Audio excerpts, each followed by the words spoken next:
오늘 말씀의 제목인데요. 에필로그라는 말은 사전을 보면 시가, 소설, 연극 따위의 종결부라는 그런 뜻입니다. 오늘부터 살펴볼 22장 6절부터 요한계시록의 마지막 절인 22장 21절까지는 요한계시록의 에필로그, 곧 이 종결부입니다. 이 종결부는 아주 중요한 의미를 가지고 있습니다. 그래서 오늘부터 앞으로 총 3시간에 걸쳐 요한계시록의 에필로그를 살펴보도록 합니다. 마지막까지 말씀에 집중해 주시기를 바랍니다.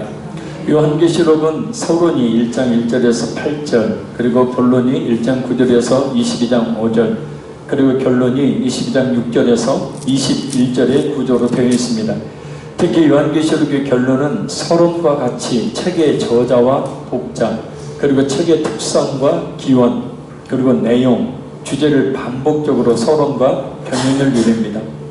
처음에 살펴보았듯이 이 토스트, 이삭 토스트 맛있죠? 토스트 그 밑면이 서론이라면 토스트 위에 덮는 게 결론이에요. 그래서 지금 에필로그 종결부 위에 덮개죠. 이 종결부가 이 밑에 있는 토스트하고 위에 있는 토스트가 같잖아요. 마찬가지로 같은 내용을 다시 한번 반복하는 겁니다. 첫째는 요한계시록의 전달 과정이, 요한계시록의 전달 과정이 제일 처음에 누가 요한계시록을 주셨어요?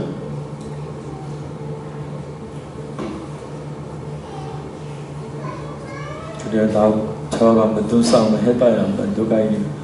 요한계시록을 누가 주셨죠, 처음? 아까 나오자. 요한계시록이 처음에 하나님이 주셨죠. 하나님 누구에게요? 누가 요한이래? 예수님께 주셨고, 예수님이 누구에게?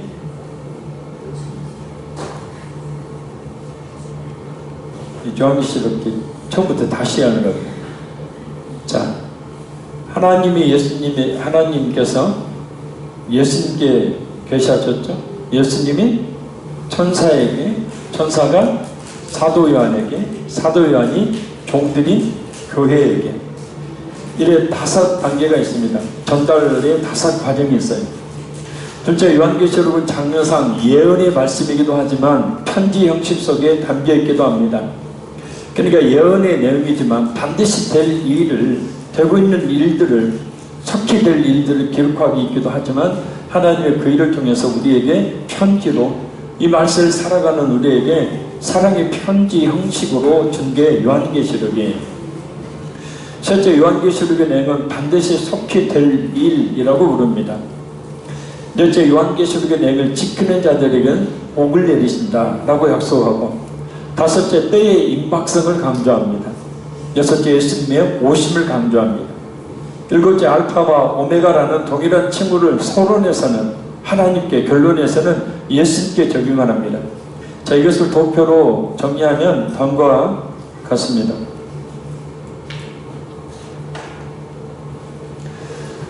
자, 비교를 서론과 본론, 토스트 밑면, 토스트 윗면. 자, 비교를 해보면 계시 기원이 하나님, 계시론이 하나님이라고 얘기를 하죠.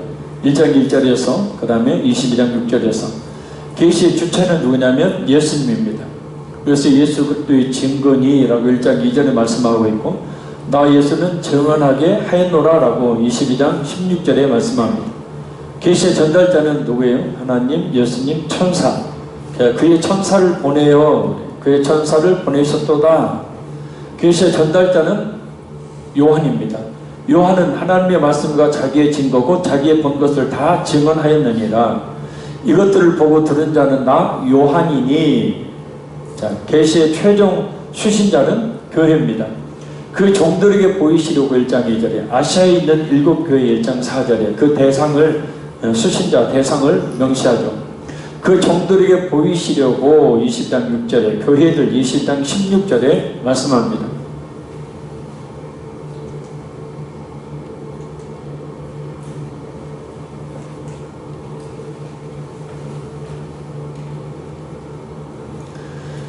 자, 책의 장르는 첫 번째는 예언입니다. 그래서 1장 3절에 예언의 말씀이라고 나와 있고, 20장 6절, 10절, 18절, 19절에는 예언의 말씀 역시 그다음에 책의 장 두 번째는 편지와 인사말입니다. 은혜가 너에게 있기를 원하노라. 그 다음에 은혜가 모든 자들에게 있을지어다. 자, 책의 내용은 반드시 속히 일어날 일, 그 다음에 반드시 속히 되어질 일. 책에 대한 독자의 바른 반응은 이 예언의 말씀을 지키는 자는 복이 있나니, 그 다음에 이 두루마리의 예언의 말씀을 지키는 자는 복이 있으리라 하더라 라고 말씀합니다. 그래서 전체적으로 때 임박성에 대해서 때가 가까움이라 1장 3절에, 그 다음에 때가 가까우니라 20장 10절에, 예수님이 오심에 대해서는 볼지어다 그가 구름을 타고 오시리라. 보라 내가 속히 오리니 말하는, 보라 내가 속히 오리니 내가 진실로 속히 오리라 라고 반복적으로 말씀하죠. 알파와 오메가에 대한 칭호입니다. 주 하나님 이르시되 나는 알파와 오메가라. 나는 알파와 오메가요 처음과 마지막이요 시작과 마침이라 라고 해서 이 전체적인 내용을 비교해 볼 때 이 서론과 결론이 그 서론의 반복이죠. 그래서 톨스토이의 민면과 윗면처럼 이렇게 동일한 그런 내용을 말씀하고 있습니다. 그래서 오늘은 6절에서 9절까지의 말씀을 살펴볼 것인데, 요한계시록에 대한 바른 이해를 가져서 요한계시록을 잘못 전하는 이만희, 김남미의 신천지나 안상홍 장길자의 하나님의 교회, 그리고 크고 작은 사이비 이단들이 주로 요한계시록을 가지고 장난을 많이 치죠. 그래서 요한계시록에 대한 바른 지식을 갖지 않게 되어지면 누구든지 이단에 빠집니다. 무엇보다 요한계시록이 하나님께서 말세를 살아가는 성도를 사랑하셔서 주신 사랑의 편지임을 우리가 명심하고, 저 하늘 교회 공동체인 새 예루살렘의 일원으로 하나님의 나라를 이뤄가는 삶을 우리가 살아야 합니다. 우리 6절 같이 한번 다시 읽겠습니다. 또 그가 내게 말하기를 이 말은 신실하고 참되니라. 주 곧 선지자들의 영의 하나님이 그의 종들에게 반드시 속히 되어줄 일을 보이시려고 그의 천사를 보내셨도다. 아멘. 이 6절 말씀은 천사가 지금까지 요한계시록의 모든 하나님의 말씀이 진리라는 사실을 확증하고 있습니다. 신실하다라는 말은 신뢰하기에 부족함이 없다라는 뜻이고, 참되다라는 말씀의 뜻은 거짓되지 않고 진실되다는 뜻입니다. 그러니까 요한계시록의 말씀이 사람의 말이 아닌 하나님의 말씀으로 신뢰하기에 부족함이 없는, 거짓되지 않고 진실한 말씀이라는 뜻이에요. 왜냐하면 요한계시록을 사도 요한이 기록했지만 사도 요한 자신이 개인적으로 이 책을 연구해서 또는 어떤 상상력을 발휘해서 쓴 책이 아니라 예수님의 천사를 통해 사도 요한에게 계시해 주신 하나님의 말씀이기 때문입니다. 사람이 어떻게 이런 엄청난 말씀을 상상해낼 수 있겠습니까? 요한계시록의 구성과 내용만 봐도 이 요한계시록의 사람의 작품이 아니라는 것을 알 수가 있습니다. 그래서 하나님은 선지자들의 영의 하나님으로 묘사됩니다. 구약과 신약의 선지자들에게 하나님의 말씀을 전하도록 성령으로 감동하셨던 하나님이 그의 종들에게 반드시 속히 되어질 일을 보이시려고 주신 말씀이라는 거예요. 여기서 그의 종들은 모든 성도들을, 그리고 반드시 속히 되어질 일은 반드시 이루어질 새 예루살렘의 도래와 같은 미래적 종말의 사건을 말합니다. 중요한 것은 여기서 이 말이라는 단어 속에 종말의 시작이라고 할 수 있는 예수님의 초림과 십자가 사건 또한 말하고 있다는 겁니다.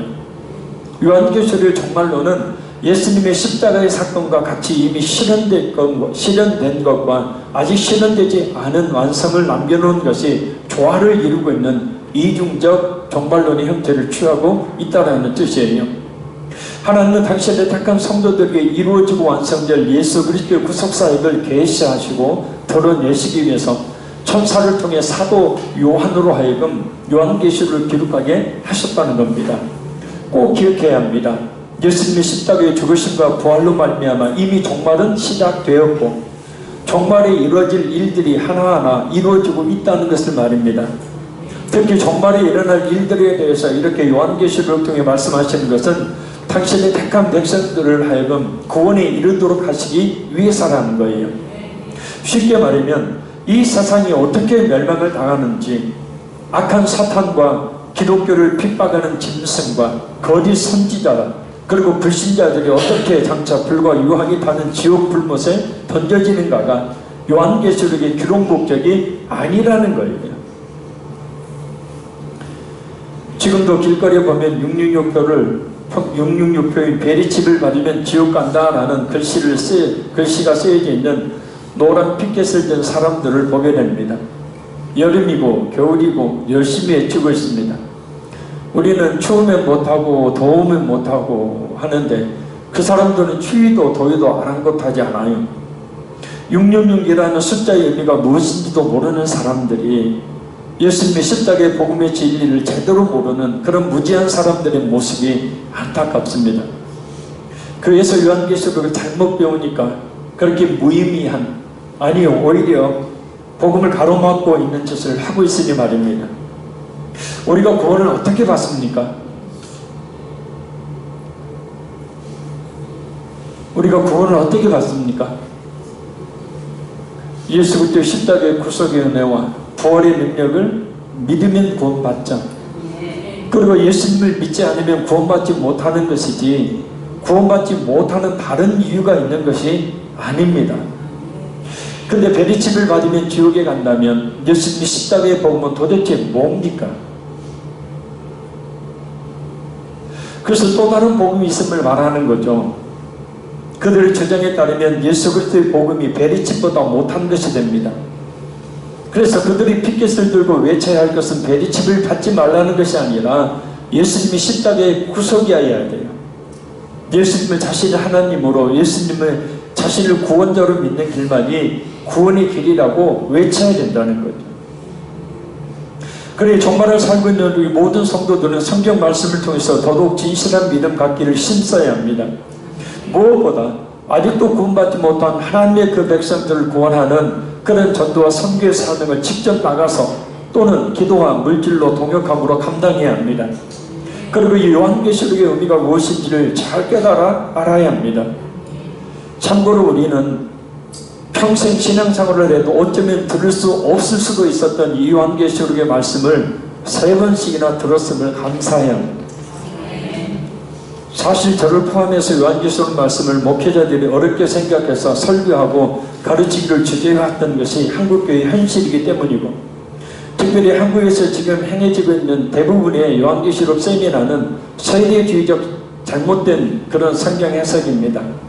잘못된 요한계시록을 통한, 요한계시록 해석을 통한 세미나예요. 그래서 요한계시록의 해석이 전혀 엉뚱합니다. 전혀 맞지 않는데 그것이 마치 진리처럼 한국교회에서 수많은 세미나를 통해서 가르쳐지고 있어요. 자, 그러면 목사님이 하는 요한계시록 강의는 바른 것입니까? 예. 그렇다고 장담할 수 있습니다. 왜냐? 한국에서 행해지고 있는 요한계시록 세미나는 주로 그 연구 배경이 세대주의적인 배경입니다. 그건 뭐냐면 이 세대의 흐름과 요한계시록을 맞추는 거예요. 근데 지금 제가 박사과정을 하면서 요한계시록을 심도 있게 부전공으로 공부할 때 요한계시록 해석의 열쇠는 뭐냐면, 요한계시록 아까 수신자들이 있잖아요.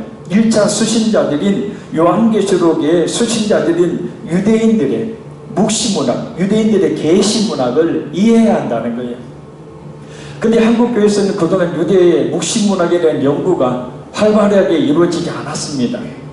그러니까 이 말씀이 당시 유대인들에게 유대인적인 관점에서 그들의 정치, 경제, 사회, 문화 모든 배경 속에서 그 말씀이 어떤 의미로 그들에게 주어졌는지, 그리고 요한계시록에 나오는 전체적인 숫자 하나하나가 그 유대인들이 사용하고 있는 계산법이, 숫자 계산법이 게마트리아 계산법에 의해서 분명히 하나님께서 그렇게 말씀하셨음에도 불구하고 이 숫자들을 다 세대주의적으로 해석을 하고, 이단들은 또 자기에 맞게 그 숫자들을 해석해 봄으로 말미암아서 요한계시록을 올바로 해석하지 못하고 있다는 거예요.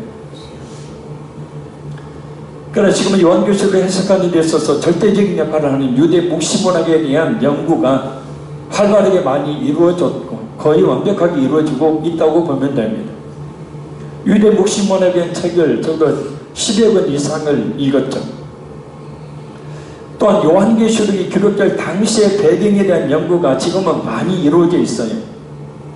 그래서 이제는 우리 모두가 쉽게 접근할 수 있는 말씀이 요한계시록이었는데, 이 요한계시록의 말씀이 그동안 한국에서 잘못 가르쳐졌고 또 잘못 가르치면 큰일 난다는 이야기 때문에 요한계시록을 아예 뭐 초대 일곱 교회나 소아시아 일곱 교회의 이야기나 또 군데군데 어떤 구절의 요한계시록 구절을 설교 본문으로 삼아서 설교하는 경우들은 종종 있지만 전체적인 맥락에서 강의하고 하는 것은 드물었습니다.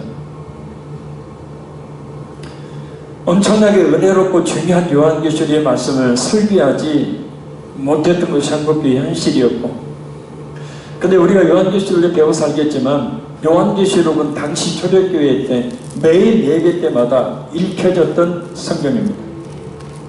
그러니까 왜 매일같이 성경을 읽었어요? 그러니까 그 유대인들의 관점에서 보면 요한계시록이 어려운 책이 아니었다는 거예요. 그냥 읽어도 될 만한 책이었다는 거죠. 왜요?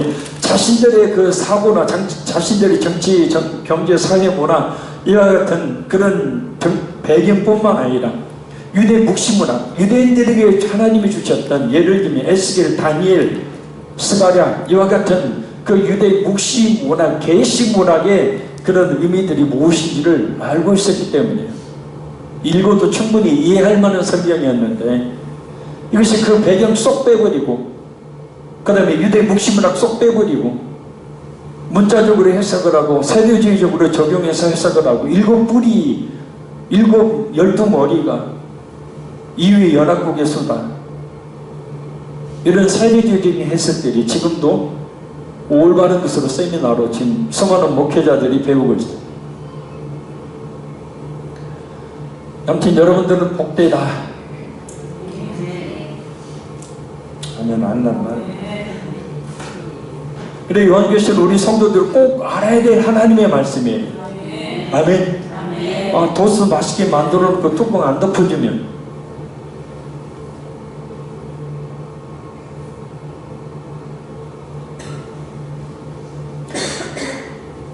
아주 중요한 하나님의 축복의 말씀임을 믿으시길 바랍니다.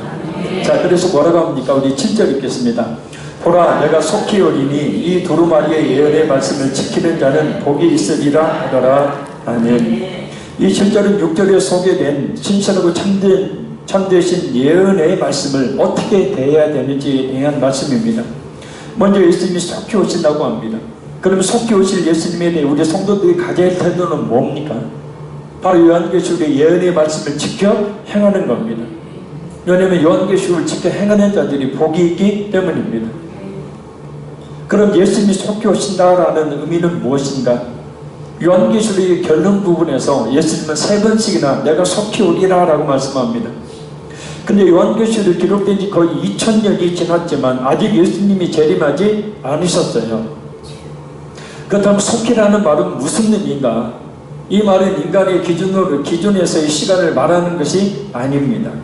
자, 그래서 속히라는 단어의 의미가 무엇인지를 유대 묵시문학 속으로 들어가서 찾아봐야 된다는 거예요.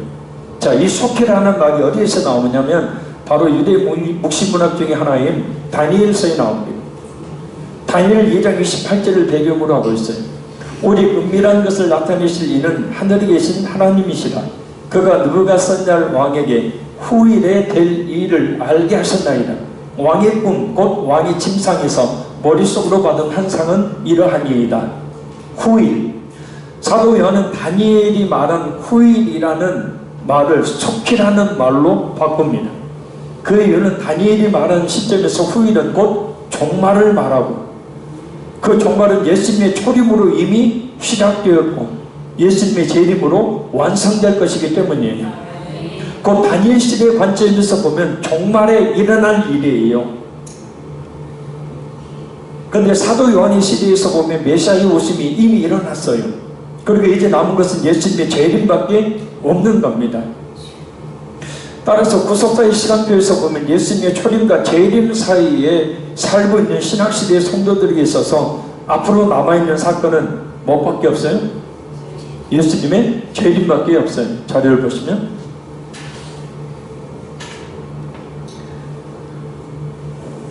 자, 1세기 초대교회 시대에 예수님이 이 땅에 오셔서 이 땅에 못 박혀 죽으시고 부활하신 그런 1세기 시대와 우리가 살고 있는 21세기 시대입니다. 그래서 이 시대 예수님의 초림과 예수님의 재림 사이의 이 기간을 종말 시대라고 이야기를 하고 있어요. 바로 다니엘 2장 28절에 말하고 있는 후일이 바로 이 종말을 의미하는 거예요. 자, 그리고 1세기, 21세기 우리가 긴 시간으로 우리가 보면은 참 예수님이 곧 오신다더니 알도 안 왔다 하는데 예수님은 곧 뭡니까? 속기가 종말이죠. 종말의 시대에 종말이 끝날 쯤에 오신다는 거예요. 그래서 이 초림과 재림을 하루로 보면 이미 아침이 지나버렸어요. 정오도 지나버렸어요. 지금은 뭡니까? 예수님의 재림의 상태만 남은 지금은 어떤 시대예요? 저녁의 시대예요. 저녁의 시대.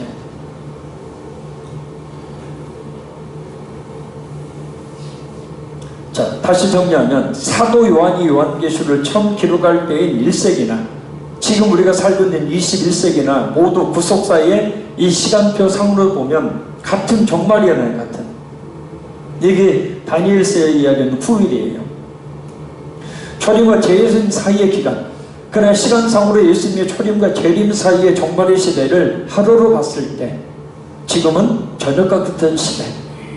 지금 21세기를 살아가고 있는 우리 모두는 구속사의 시간표상으로 예수님의 재림이 가까웠을 뿐만 아니라 그래서 종말 중에 종말의 시점에 살고 있다는 것을 우리가 알아야 된다는 거예요. 저녁이 되었습니다. 뭐 해야 됩니까? 하루를 정리하고 마무리하고 이제는 집에 돌아갈 준비를 해야죠. 지금 시대가 그렇게 후일 종말의 시대라면 우리가 뭘 해야 될까요? 어떤 삶을 살아야 될까요? 우리가 주님 앞에 사는 그날을 준비하는 시대로 시간을 우리가 살아야 되는 거예요.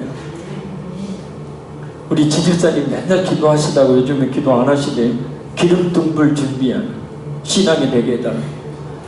그게 진짜 그게 우리가 늘 해야 될 기도예요. 아멘. 물론 예수님이 정확하게 언제 재림하실지는 우리가 알 수 없습니다. 자, 다시 한번 여기에 대해 살펴보도록 하겠습니다. 성경을 지금부터 빨리빨리 몇 군데 찾습니다. 먼저 마태복음 24장 36절을 찾습니다. 마태복음 24장 36절.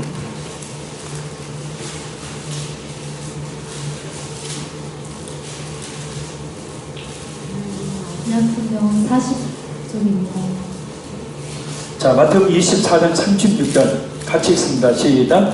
그러나 그 날과 그때는 아무도 모르나니 하늘의 천사들도 아들도 모르고 오직 아버지만 아시느니라. 아멘. 예수님 이 땅에 재림하실 종말의 때, 재림의 때는 누구만 알아요? 천사도 모른다고 그랬어요.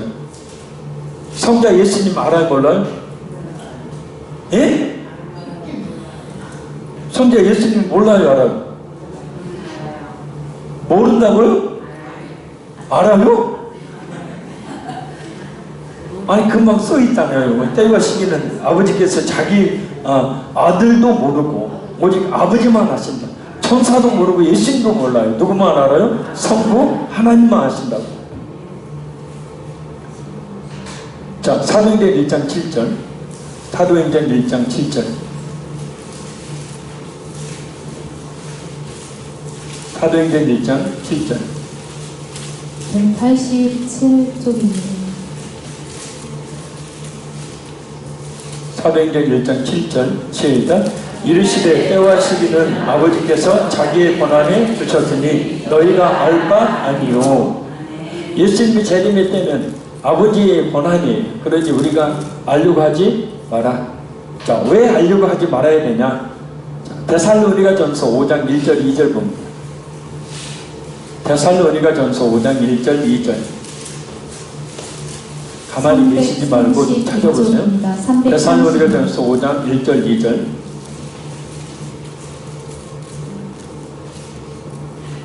같이 읽습니다.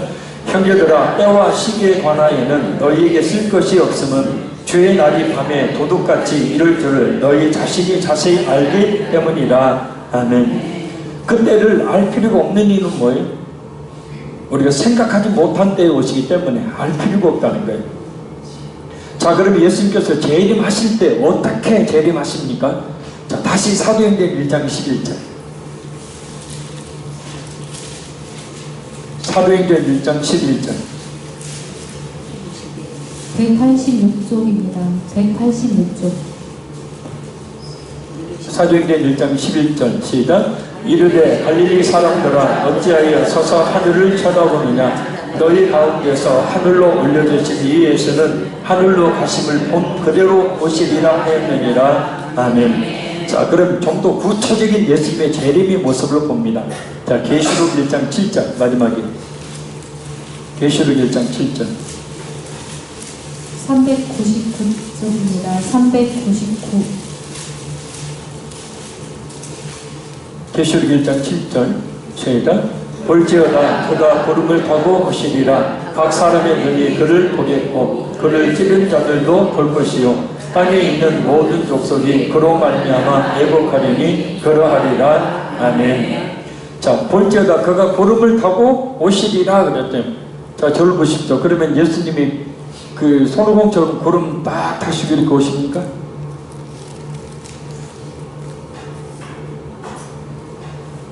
아니, 구름 타고 오신다고 했잖아요. 손오공처럼 구름 타고 와요? 아니, 구름 위에 이렇게 앉아갖고 이렇게 오셔요? 구름을 타고 오신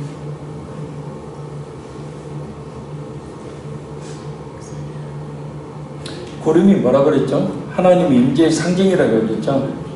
그래서 하나님이 임재하실 때 항상 구름을 동반하죠.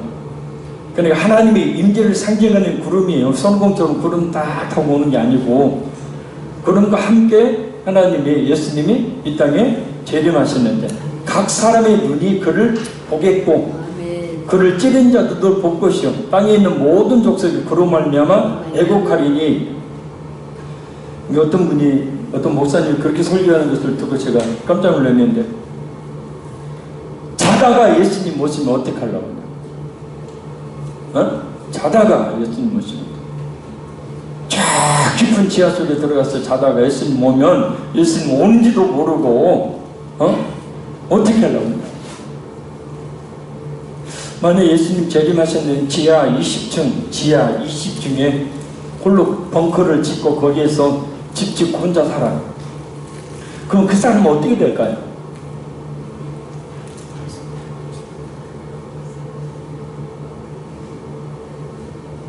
비행기를 타고 가는데 갑자기 예수님이 재림하셨어요.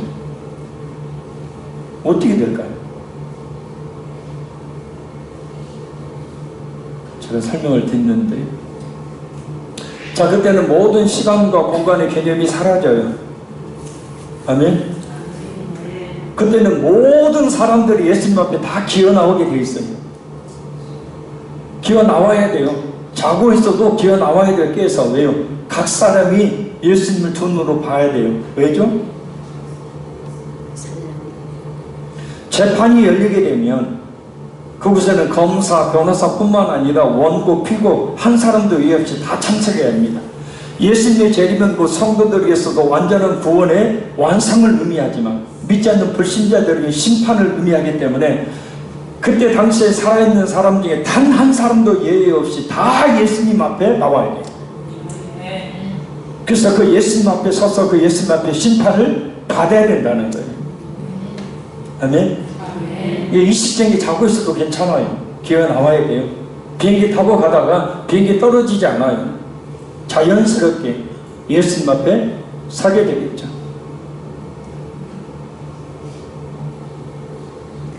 무서운 일이기도 하지만 믿는 성도들에 있어서는 진짜 영광스러운 황홀한 일이죠. 죽음을 두려워한다는 것은 내 믿음에 문제가 있는지 없는지 한번 살펴봐야 합니다. 진짜 그 천국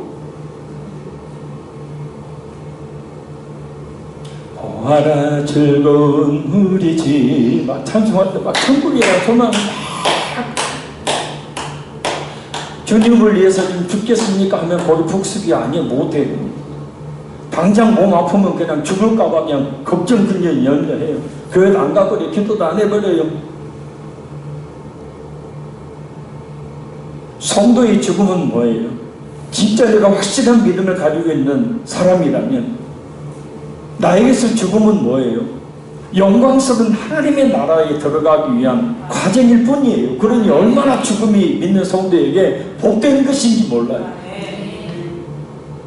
3분의 1밖에 아멘 안 해요. 3분의 2는 아직도 그래도 오래 살고 싶죠. 물론 오래 사셔야 합니다. 건강하게. 그러나 죽음을 두려워하지 마세요. 근데 죽음이 두렵다는 것은 결국은 뭐냐면 뭔가 믿음에 조금은 부족함이 있다는 얘기예요.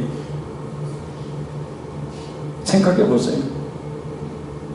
나의 육체의 생명이 끝나면 영원한 하늘 아버지에 계신 우리 예수님이 계신 나라에 들어가는 주님 다시 오실 때까지 그 찬송만 부르면 막 눈물이 쏟아지려고 주님 다시 오실 때 그것을 바꿔서 주님 앞에 설 때까지 나는 이 길을 가리라. 좁은 문 좁은 길 나의 십자가 지고 나의 가는 그 길 끝에서 나는 주님을 보리라. 영광의 내 주님 나를 맞아주시리. 내 가는 그 길 끝에 내 영광의 예수님이 계시는데 죽어야 그렇게 되는데 죽음이 두렵다면 안 되는 거잖아요.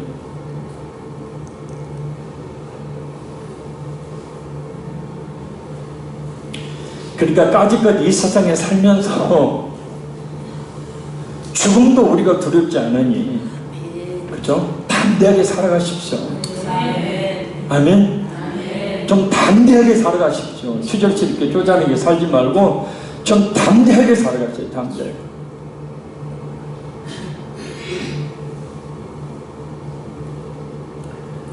자, 그때와 시기는 알 수 없지만 예수님의 재림인 교회사의 그 어느 시간대보다도 더 가까웠다는 것은 분명한 사실이잖아요.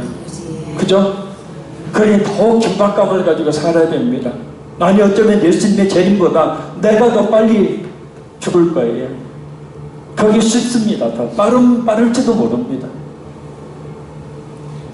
그러니 주님 앞에 설 때에 항상 여러분에게 이야기해서 귀에 못이 박히도록 여러분이 두셨지만 무엇을 얘기할 수 있을까요? 예수님 앞에 섰는데 뭔 할 말이 있을까요?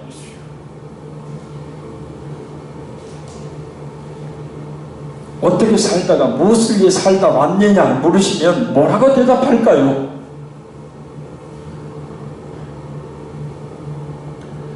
아무런 말 한마디 못하고 거기에 푹 숙이고 있지는 않을까? 그것도 아니면 아예 예수님이 나를 모른 체 하지는 않을까? 이것은요 심각한 문제예요. 곧 우리에게 닥칠 문제입니다. 목사님은 맨날 죽는 얘기 뭐 종말론 이야기하고 맨날 천국 지옥 이야기하냐. 예, 제가 그것을 체험했으니까요. 제가 그것을 체험했으니까요.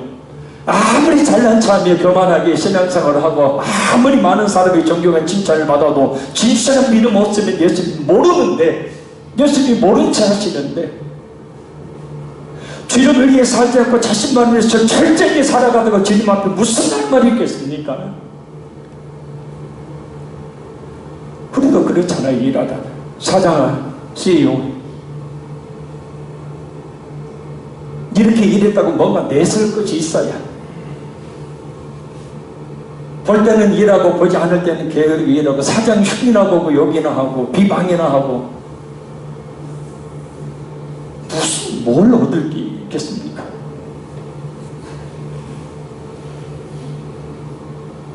전라남도 말로 아싸하게 살아야 합니다. 화끈하게. 아멘. 원래 아멘 안 하시네.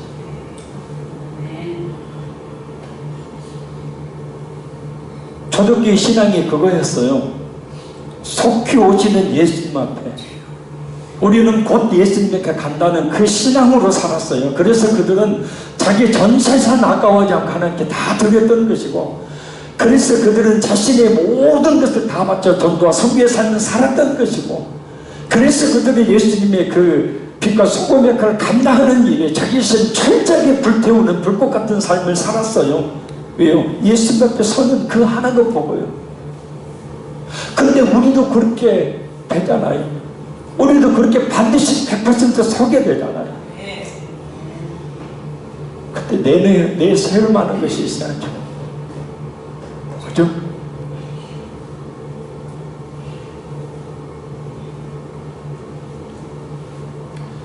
자, 우리 마지막 8절 9절 읽겠습니다. 이것들을 보고 들은 자는 나 요한이니 내가 듣고 볼 때에 이 일을 내게 보이는 천사의 발 앞에 경배하려고 엎드렸더니 그가 내게 말하기를 나는 너와 내 형제 선지자들과 또 이 두루마리의 말을 지키는 자들과 함께 된 종이니 그리하지 말고 하나님께 경배하라 하라. 아멘. 천사로부터 요한께서 전체의 메시지와 특히 새 창조와 새 예루살렘의 메시지를 받은 사도 요한은 천사의 발 앞에 엎드려 경배합니다. 여기서 엎드리다는 말과 경배하다는 말은 4장 11절을 보면 사도 요한이 유일하게 하나님께만 보였던 행동이에요. 근데 천사 앞에서 왜 이런 행동을 하는 겁니까? 그것은 천사가 전달해준 메시지의 내용이 너무나 엄청나고 놀라운 것이었기 때문입니다. 사도 요한 자신이 받은 요한계시록의 그 메시지가 자신을 강력하게 압도하는 감동적인 것이었기 때문에 눈앞에 펼쳐진 그 이 세상의 종말과 눈앞에 펼쳐진 성도들의 구원과 그 속에 있는 교회의 영광과 그 속에 있는 자신을 보니 얼마나 감동받았을까요? 그래서 천사 앞에 엎드린 거예요. 사극에서 명을 가져온 신하 앞에 엎드리는 것은 그 신하 앞에 엎드리는 것이 아니잖아요. 그 명, 그 임금 앞에 엎드리는 것이듯이 사도 요한은 엄청난 메시지 앞에 무릎을 꿇습니다. 그래서 천사는 그리 하지 말고 곧 원어의 의미를 보면 아주 긴박하게 자신에게 경배하지 말고 오직 하나님께만 경배하라고 말합니다. 그 이유는 자신도 사도 요한과 동일하게 하나님의 말씀을 전하는 전달자일 뿐이기 때문에, 그래서 천사는 자신은 사도 요한과 사도 요한이 형제의 선지자들 그리고 이 책의 말들을 지키는 자들과 같은 종이라고 말합니다. 맞아요. 하나님의 말씀을 전하고 가르치는 자들은 그런 사역을 통해 자신이 영광을 받아서는 안 됩니다. 오직 하나님의 말씀을 바로 전해서 그 말씀을 들은 성도들로 하여금 하나님을 경배하도록 해야 합니다. 하나님 앞에 엎드리도록 해야 합니다. 하나님 앞에 나오도록 해야 합니다. 왜냐하면 그것이 바로 종의 역할이기 때문입니다. 설교 잘해서 성도들한테 칭찬받고 설교 잘했다는 소리를 들으려고 하는 것은 종된 자세가 아니죠. 그 말씀을 전하고 가르침으로 영광을 취할 자가 아닌 그 말씀을 그저 있는 그대로 전해야 될 종이기 때문에 맞습니다. 말씀을 전하는 사람들은 오직 하나님의 말씀만을 있는 그대로 전해야죠. 그 내용이 어떤 내용이든 그대로 전해야 합니다. 그것이 바로 하나님의 영광을 드러내는 일, 그것이 말씀을 전하는 자의 사명입니다. 사람을 모이도록 하는 설교가 아니라 사람을 모이도록 하는 설교하려면 얼마든지 할 수 있죠. 천국, 지옥, 죄인, 종말, 십자가 이런 거 빼버리면 됩니다. 그리고 오직 성공하십시오. 복 받으십시오. 건강하십시오. 예수 믿어서 건강하십시오. 복 받으십시오. 성공하십시오. 재미있게 설교하면 사람들 모입니다. 그것을 유사복음이라고 합니다. 복음은 복음인데 복음을 빗댄 복음, 곧 유사복음은 가짜 복음이죠. 복음 아니에요. 하나님 말씀 아니라는 겁니다.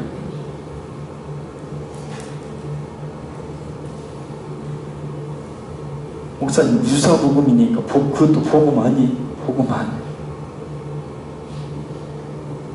그래서 이 말세가 되면 설교자들의 자리가 그래서 위태하게 됩니다. 설교자들이 바른 설교를 할 수 없도록 성도들이 그렇게 유혹하기 때문에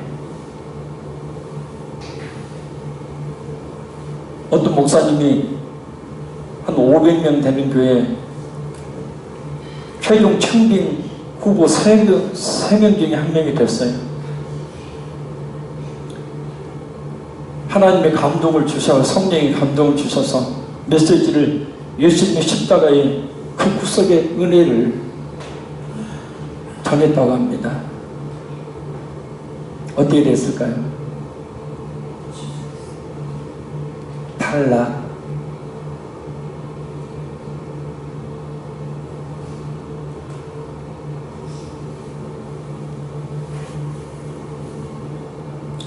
제가 이제 노예 설비를 받아서 여러 가지 유익이 많이 있더라고요. 근데 저는 정치를 하는 게 아닙니다. 정치를 하면 맨날 돌아다니는 정치를 하는 게 아니라 노예를 서기 업무를 맡아서 섬길 뿐이지 정치는 전혀 하지 않습니다. 행정적인 모든 일만 하고 그러다 보니까 이런저런 이야기들이 많이 들려오고 가만히 있어도 목사님들이 상담을 해오고 이야기를 해옵니다. 들으면 기가 막힌 교회들이 많더라고요. 우리 교회에서 그렇게 멀리 떨어지지 않는 교회지만 장로님들이 1년 설교를 본문을 딱 목사님한테 정해주고 이대로 설교하라는 거예요. 벌써 목사님 4분 5번째 이번에 5번째 목사님을 모셨습니다. 얼마나 갈란가. 하나님은 그 교회에 담임 목사님을 세우실 때 그 교회에 필요한 하나님의 말씀을 전하도록 말씀도 여러 가지 종류가 있잖아요. 그 말씀을 전하도록 하기 위해서 세우는 거예요. 근데 설교를 가지고 이래라 저래라 이것은 영적으로 자신이 죽는 길입니다. 물론 이단 설교라든지 잘못된 방향으로 가면은 분명히 이야기를 해야죠. 그래서 갈수록 이 강단에서는 설교자들의 권위가 떨어지고 목사를 아예 우습게 보는 일들이 지금 비일비재하게 벌어지고 있습니다. 전에는 그래도 목사님 했어요. 근데 이제는 그렇게 안 불러요. 서목사가, 화평교회 목사가 이런 식으로 부릅니다.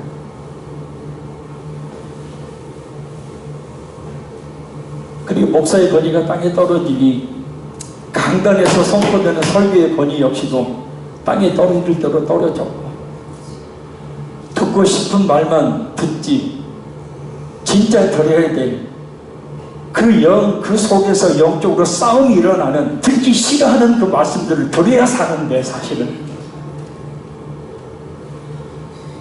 마음에 찔림이 오는 말씀을 들어야 내가 영적으로 사는데 그런 말씀은 귀 닫아버리고 눈 닫아버리고 고개 돌려버리고 자버리고 듣지 않습니다. 싫어합니다. 그러니까 강단에서 설교를 하면서 다 보여요. 여러분 누가 주는지 누가 안 주는지 찬양할 때도 누가 하는지 누가 안 하는지 다 보여요. 그러니까 은혜 안 꺼보려고 솔직히 안 쳐다보고 그냥 하늘 보고 찬양할 때가 있고 솔직히 그래요.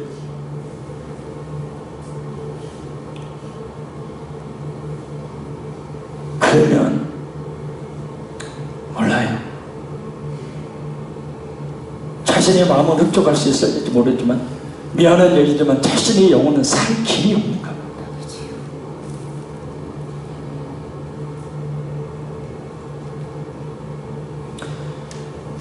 다른 교회는 그렇다 치더라도 우리 화평의 교회만큼은 하나님의 진리의 말씀이 바르게 선포되고 그 진리의 말씀이 아무리 나를 찌르고 부수고 박살을 내도 그 말씀이 겸손히 바르는 게 그래서 자신을 살리는 그런 교회가 되어야 합니다. 오히려 목사님이 예수님의 십자가의 복음을 증거하지 않을 때 와서 따져 물어야죠.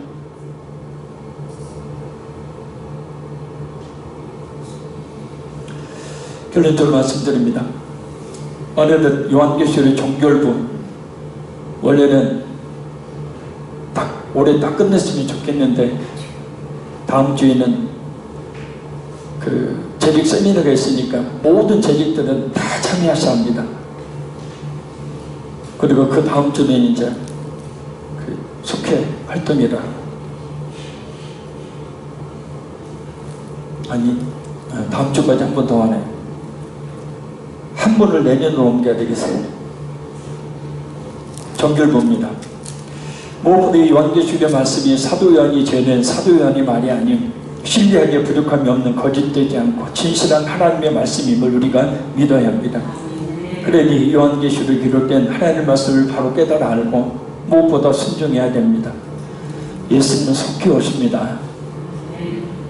예수님의 초림과 재림 사이의 종말의 시대를 하루로 봤을 때 지금은 저녁과 같은 시대입니다. 말세 중에 말세라는 거예요. 저녁 되면 일 마치고 집으로 돌아갈 준비해야죠. 지금이 그 시대입니다.